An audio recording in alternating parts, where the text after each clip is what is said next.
Right now, someone is lying awake doing math they've done 100 times before, trying to work out how many more years of this there are. At the exact same moment, someone else is deleting a work email without opening it because it genuinely doesn't matter anymore. They might earn the same salary. They might do the same job. The difference between them isn't income. It's a number sitting in an account, quietly deciding how much of their life still has to be sold. Every level of that number buys a different amount of freedom. Not a feeling of freedom, an actual dollar amount arriving every month, whether you get out of bed or not. So let's climb the whole ladder, $10,000 all the way to $5 million. And at every level, one question only. What does this actually pay you every month for the rest of your life? Because the answers are much smaller than most people think. And the last one changes what the word rich even means. First, the machine underneath all of this. You don't get to spend your savings. If you spend your savings, they run out, and then you're back at work. You get to spend what your savings produce. And there's a rate, a percentage of your money you can pull out every year that history says probably won't drain the whole thing before you die. Right now, one of the most respected estimates of that rate is 3.9%. 3.9% per year, adjusted upward as prices rise, on a portfolio built to last 30 years. Most people round it to 4, so we'll use 4 as we climb, and I'll show you at the end exactly how much that rounding costs. 4% of $100 is $4. 4% of $100,000 is $4,000. That's the whole formula. Your money has a salary of its own. The only question is whether that salary is big enough to replace yours. Level 1, $10,000. For most people, this is the biggest number they've ever had in one place. The emergency fund, the tax refund that survived, the account they're finally proud of. Its monthly salary is $33. Not $33,000, $33. The average American spends about $200 a month just on gas. So at level 1, your money covers about 1/6 of your driving. And here's the part that stings. This level does not feel like the bottom. It feels like an achievement. $10,000 is genuinely hard to save. It just doesn't buy freedom. It buys a shorter fall. If the car dies, you don't need a payday lender. That's what level 1 actually is. Not the beginning of never working again. The end of every small emergency becoming a debt.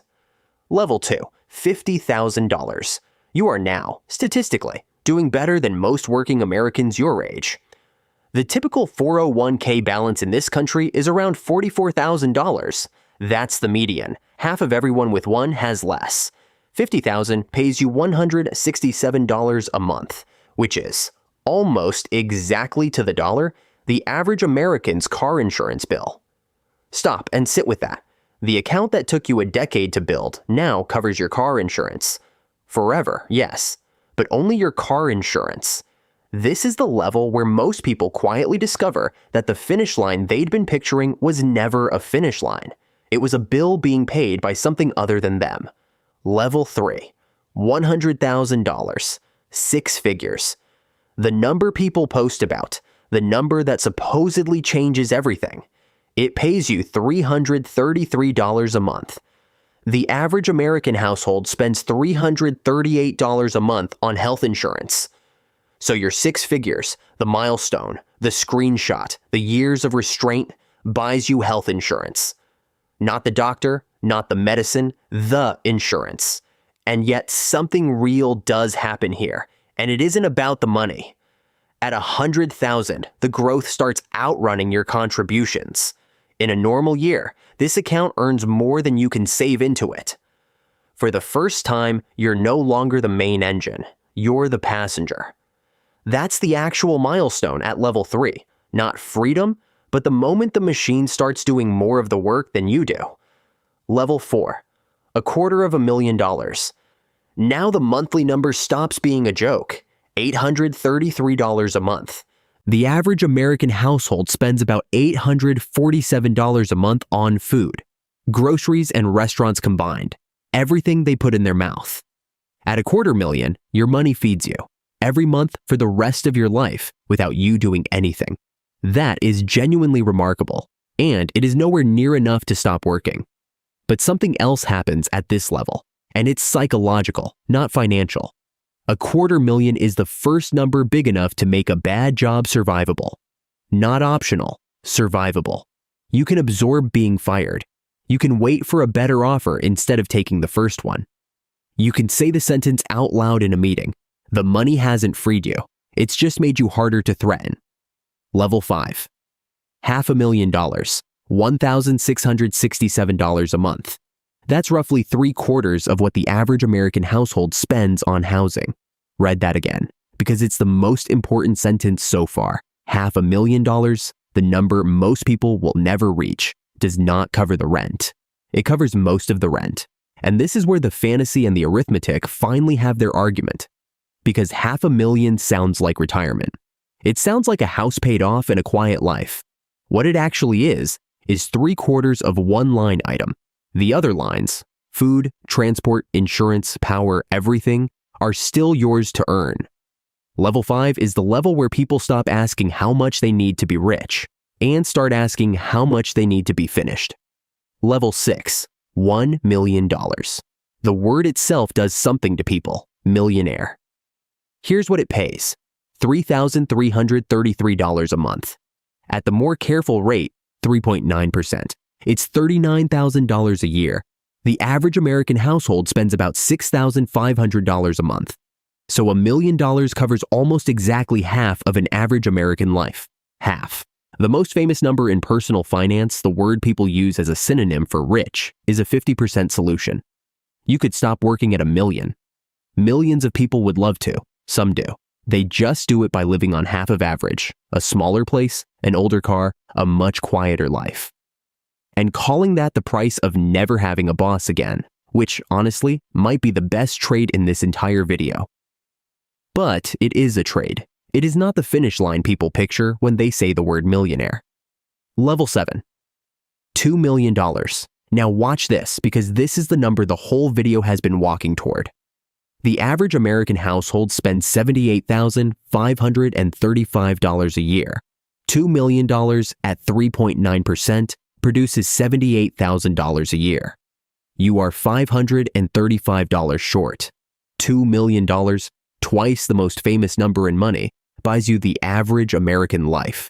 Not the rich one, not the yacht, not the early flight to somewhere warm, the average one. The one being lived right now by people who still have to go to work tomorrow. That's what $2 million actually is. It's the price of the ordinary life you already recognize, bought outright with the job removed. And when you say it that way, two things happen at once. The number gets terrifying because almost nobody has $2 million.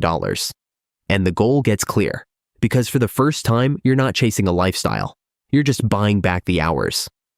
Level 8, $5 million, $200,000 a year. $16,667 a month, arriving whether you're awake or not. The top 20% of American households, the highest spending fifth of the entire country, spend about $150,000 a year. So $5 million doesn't just fund an average life. It funds a top 20% life, with $50,000 a year left over that you'd have to make an effort to spend. And here's the strange thing that happens at level 8. The math stops being the interesting part. At $5 million, the question is no longer, can I afford to stop? It's, what am I going to do on Tuesday? Which is a question almost nobody prepares for, because they spent 30 years preparing for the money instead. The people who struggle most at this level are the ones who only ever had a number. They arrive, and the number's job is done, and nothing else has been built. Level 8 buys the hours. It doesn't tell you what to put in them. Now the honest part. Every figure you just heard rests on one percentage. And that percentage is not a law of physics. It came from one man. In 1994, a financial planner named William Bengen went through decades of market history and worked out how much a retiree could have safely withdrawn every year without running out. His answer was about 4%, and that single paper became the number the entire internet now quotes without knowing where it came from. Here's what almost nobody mentions. Bengen himself doesn't use 4% anymore. His own updated work puts it higher, closer to 4.5, or 4.7. And the careful modern estimate we started with says 3.9. That gap sounds tiny. On the average American life, it isn't. At 4.7%, you need about 1.67 million. At 3.9, you need about 2.01 million. The same life, the same spending. A difference of $340,000, decided entirely by which expert you happen to read. That's the first thing that moves your number. The second is Social Security, and it moves it hard. The average retired worker in America collects about $2,086 a month. That's $25,000 a year your portfolio suddenly doesn't have to produce. Run the average life again with that included, and the $2 million becomes about $1.37 million. $640,000 gone from the target the day the benefit starts. Which is why the whole ladder you just climbed is honest only for one specific person. The one who wants to stop before any of that arrives. Stopping at 40 is a completely different mountain to stopping at 67. And the third thing is the one that quietly eats early retirements. Health insurance. Before 65, nobody is covering you. Marketplace premiums for this year went up around 20%. And the extra subsidies that had been holding those payments down expired at the end of last year. It's the single biggest line item that doesn't show up in anybody's freedom calculation, and it's the one most likely to send someone back to a job they'd already left. Not for money, for coverage. So, how much do you need to never work again? There isn't a number, there's a mirror. Because every level in this video was defined by the same thing.